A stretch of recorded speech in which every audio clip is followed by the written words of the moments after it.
Sunday and it is the 10th of May and I'm about to put together a little activity for the kids. It's something they both really love doing. They love anything to do with treasure hunts and things like that, and quite often I'll just do a simple little treasure hunt.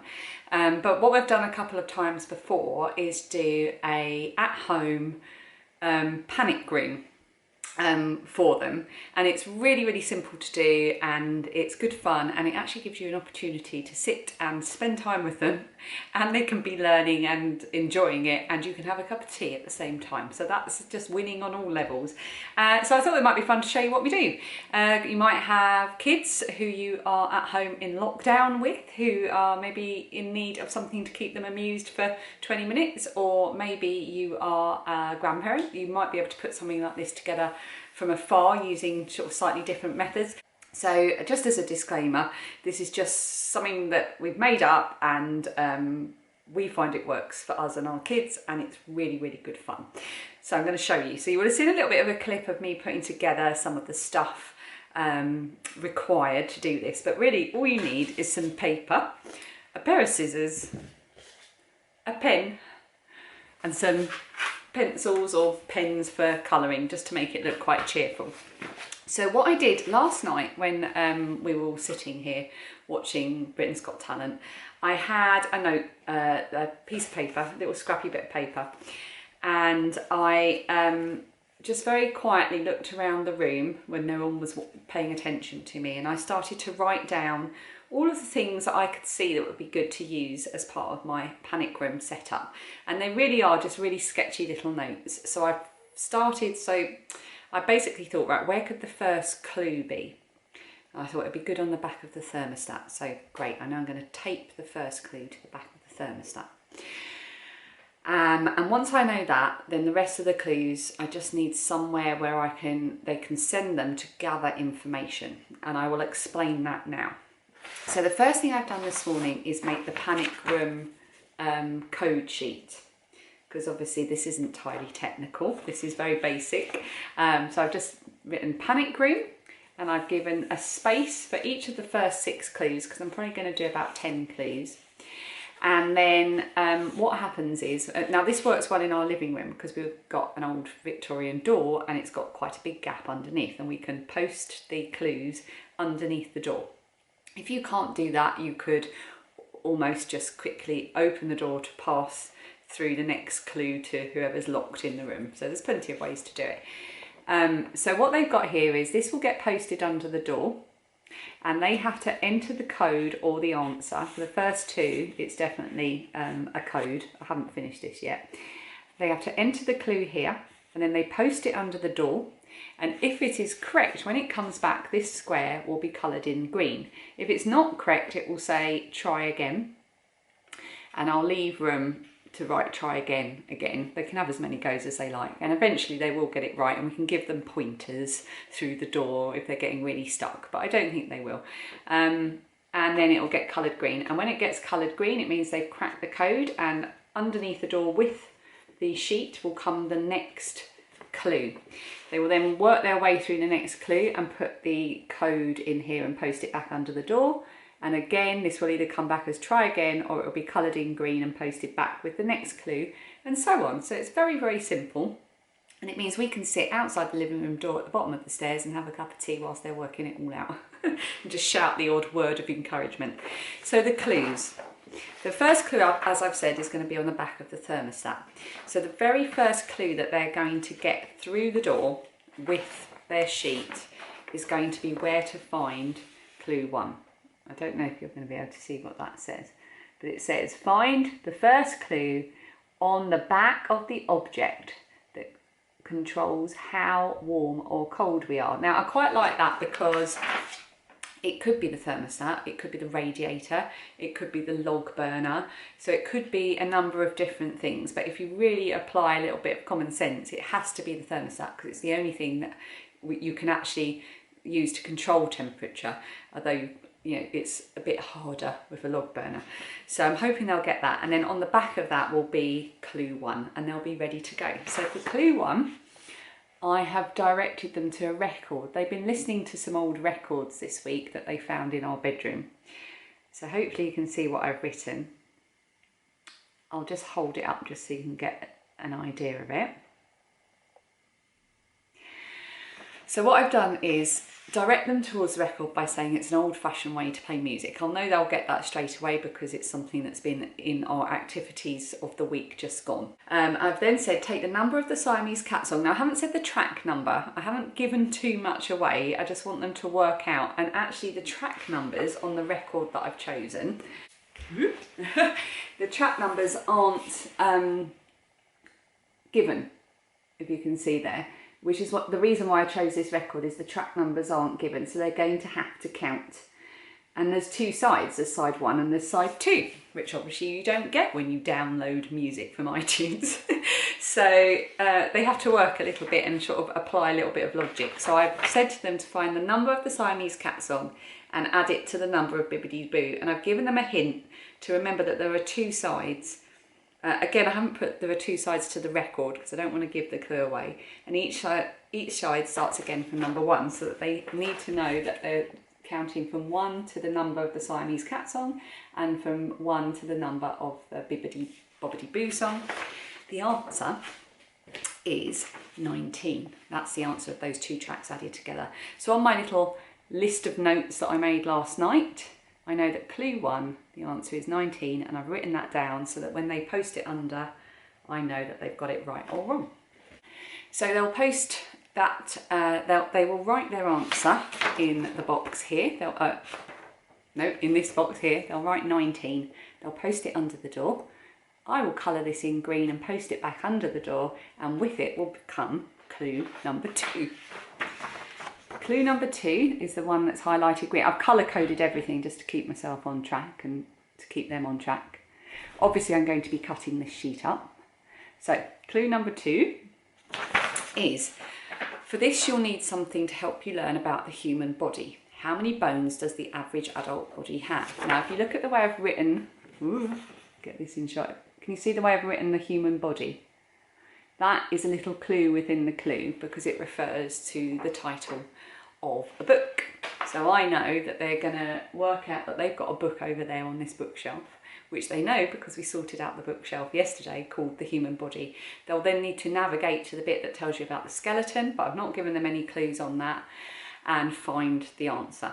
And we'll just go through like that. So some of the other things that I'm going to do, I'll tell you the first lot of clues that I've done to give you an idea of the kind of things that, the kind of clues we send them on to try and, things you can do in your own living room. You don't need anything fancy. You could literally just look around your living room and think, how can I turn that into a clue? Like even the remote control you could use, like what is the number of the button that's most faded on the remote control, or how many hearts are on the cushion that's on the sofa, or it can be anything as simple as that. So for clue 3, it refers to an atlas. I'm just going to hold that up so you can read it. So I've made a big reference here to the fact that they need to work together because the book is enormous and it's quite difficult to get off the shelf. So Phoebe's going to have to let Lilia help her with this. I've also given them some hints because although I'm pretty certain they know how to use a grid reference, I've given them some hints just in case they don't, or to just give them a gentle reminder. Another one that I've got, it refers to a clock, and I've given this clue a name, the 2 clocks. Again, that's a clue within a clue. So we've got an old-fashioned clock in our living room that was my great-great-grandfather's and was presented to him when he retired from the railways. And underneath the top of that clock is my great-grandmother's pocket watch. And that pocket watch has been hidden in that part of the clock since I was little. I remember I used to go and get it out and have a look at it and think how pretty it was. And it's still there now. I inherited that clock when my mum moved and she had nowhere to put it, so I volunteered to take it. It's so heavy. And hopefully they know that little watch is in there. So they need to work that out and then get the time from that watch, and that will be the answer to the clue. That will then lead them to clue 5, which as you can see I have not yet completed. But clue 5 is going to be from this book. the periodic table. So this will call on Lilia to use her GCSE science knowledge. So I'm going to ask a question about one of the elements from the periodic table, and she'll need to know which page of this book to go to get the code. What I might do on this one is actually have a follow-up code hidden on the correct page, which will then send them somewhere else to get the final answer to the clue, just to make it last a little bit longer. I've got the rest of the clues to do now, so I will film a little clip of me doing that and try to share as much of the information about how I'm making decisions about what I can do. But really, just look around the room.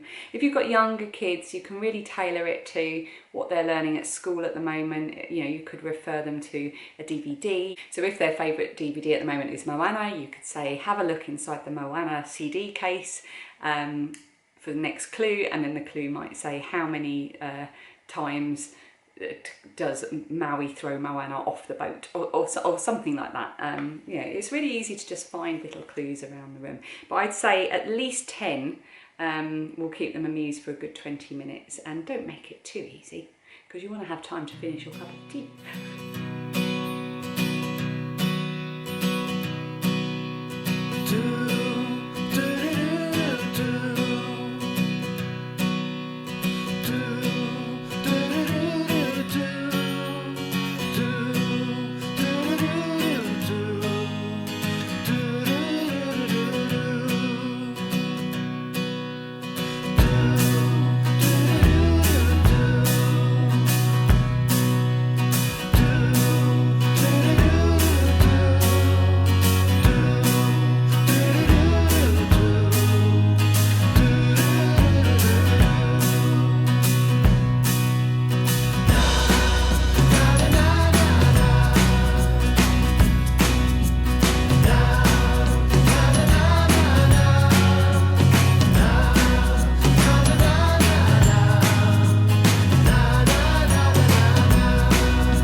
No tech. Right, Dan, can you just perform a check?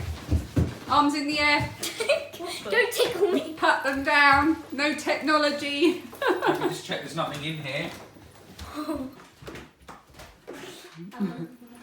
Kindles with access to the internet will be removed.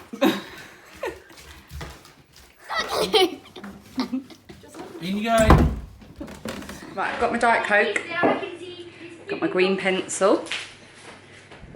Got the grid. And I've got all my clues. Mummy's coming, I can see her bare feet.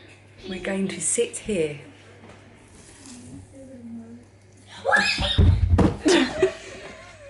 Have they got a pen?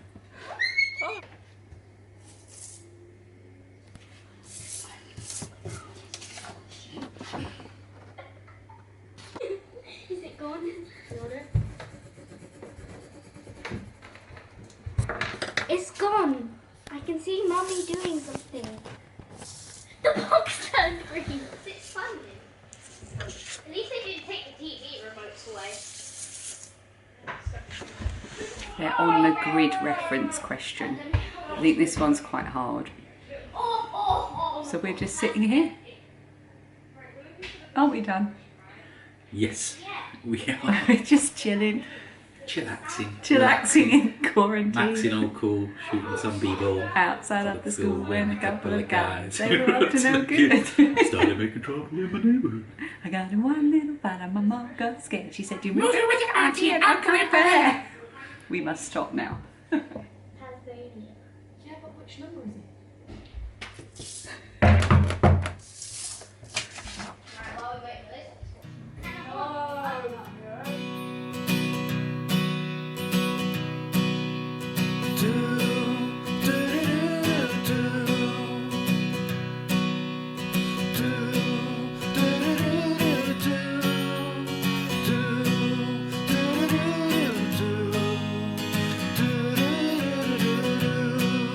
I've just been corrected on one of the clues because I asked them for the atomic number of lithium and I meant the atomic mass, which is 6.941. Correct.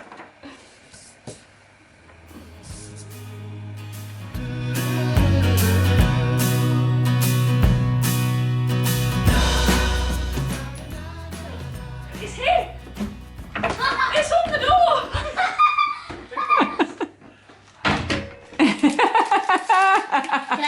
Can I eat some? Well done. Can I eat some? You're free. So I hope you enjoyed seeing our little panic room activity from today, and maybe it might inspire you to give something like that a go yourself. So that is just something that I've had in mind to share with you for a little while, and I really hope you enjoyed it. I just wanted to say thank you to everyone who has been watching and commenting on these vlogs every single day. The encouragement you give me is just astounding, and I'm so grateful that you're enjoying them and that you take the time to leave comments and press the like button and all of those things. And just to remind you that all of the money that I make from YouTube in May of 2020 is going to be donated to the two charities that are linked underneath this video, and that is the National Emergency Fund's Coronavirus Appeal and the Children's Society Coronavirus Appeal. You'd think I'd know how to say that by now. Just a little tiny thing that we are trying to do as a family to try and help with the crisis here in the UK. Thank you to everyone who has just so kindly been leaving comments and being so friendly and so lovely, and you're even chatting to each other in the comments, and it's just an absolute joy to read and to see. And I do have some questions that I've been picking up from the comments, so tomorrow hopefully I will spend 5 minutes just answering those. So if you do have any questions, stick them under this video today and I'll try and pick them up to answer tomorrow. Maybe we'll do a bit of a Q&A. So I will see you tomorrow. Bye.